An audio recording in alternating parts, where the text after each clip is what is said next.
안녕하세요, 저스티스입니다. 이번 시간에는 지난 미국 역사 2편에서 말씀드린 것처럼 미국 독립선언서가 쓰여질 수 있었던 사상적 배경이 된 사회계약설의 핵심 내용을 시간순으로 살펴보고, 영상 말미에는 조선시대의 사회계약설과 비슷한 주장을 했던 철학자를 간단히 소개해 보도록 하겠습니다. 여러분, 시작하기 전에 좋아요 잊지 마시고 눌러주시면 감사하겠습니다.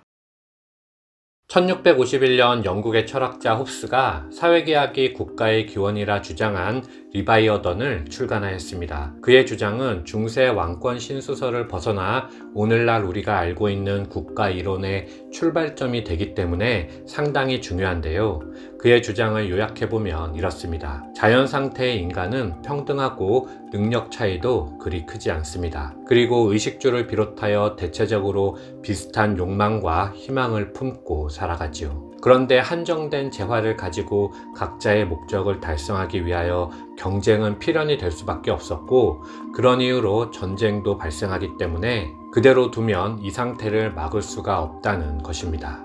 강력한 설득력을 갖는 주장이죠. 그는 이것을 자연상태라 불렀는데, 인간은 모두가 두려워하고 복종할 수밖에 없는 공동의 권력, 즉 국가라는 공동체를 만들므로써 이 자연상태를 벗어나려 했다는 것입니다. 홉스는 국가의 권력을 양도하기로 한 이 묵시적인 사회계약을 신약이라 하였는데, 백성이 권력을 양도한 대신에 통치권자는 백성에게 평화와 안전을 지속적으로 제공함으로써 신약을 이행한다고 하였습니다. 다만 홉스는 군주에게 무제한적인 권능을 부여했는데요. 그는 국가를 구성하는 모든 사람의 권리를 한 사람, 즉 군주에게 어떤 조건도 없이 양도해서 국가를 하나의 인격으로 통일했습니다. 이것이 그가 말한 리바이어던이지요. 홉스가 주권자인 군주에게 무소불위의 권력을 부여한 이유는 세상이 자연상태로 돌아가는 것을 막으려면 강력하고 안정된 국가가 있어야 한다고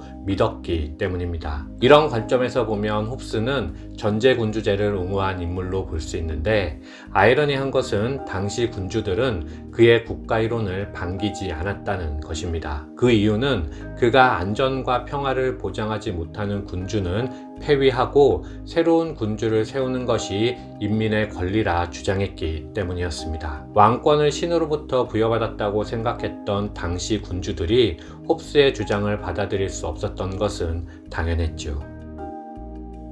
하지만 모든 사람이 전제군주제에 복종한 것은 아니었고, 당연히 입헌군주제나 공화정을 꿈꾸는 철학자들도 있었습니다. 예를 들면 로크를 비롯하여 애덤 스미스나 존 스튜어트 밀과 같은 인물들인데요. 그 중에서 로크는 홉스의 주장, 즉 국가가 사회계약에 의하여 탄생했고 범죄와 무질서, 외세의 침략에서 사람들의 생명과 안전을 지키는 것이 국가의 의무라는 견해에 동의하였지만, 주권자는 군주가 아닌 사회의 다수파가 되어야 한다고 생각했습니다. 즉 입헌군주제를 주장한 것인데요. 군주는 즉흥적이고 임의적인 명령이 아니라 국민을 이미 공포되고 확립된 법률에 의해서만 통치해야 하고, 사람들 사이에 분쟁이 일어나면 반드시 공정한 법률에 따라 판결해야 한다고 말하였습니다. 국가는 국내적으로는 법률의 집행을 위하여만 권력을 사용해야 하고, 국외적으로는 외국의 침략을 막기 위하여만 그 힘을 사용해야 한다는 것이죠. 결국 권력은 국민의 평화와 안전, 공공복리를 위하여만 사용되어야 하고,